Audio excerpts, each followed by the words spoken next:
கடவுள்கிட்ட கேட்டு தீர்த்துக்குவேன். அவ்வளவு பெரிய கடவுளே முன்னாடி தோன்றிருக்கிறார். கடவுள் வேணும் கேட்க தோன்றிய சாமி. இது நல்ல கதையா இருக்கு. ஒவ்வொரு மனுஷனுக்கும் ஒவ்வொரு தேவை இருக்கு. அதனாலதான் கடவுள்கிட்ட கேட்கிறோம். இப்போ ஒரு சுகபோக வாழ்க்கை வாழணும் அப்படின்னு நினைக்கிறது தப்பா?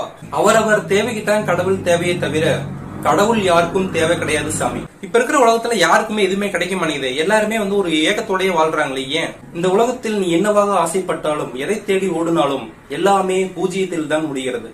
எதுவுமே நிரந்தரம் இல்லை. எல்லாம் சிவமயம்.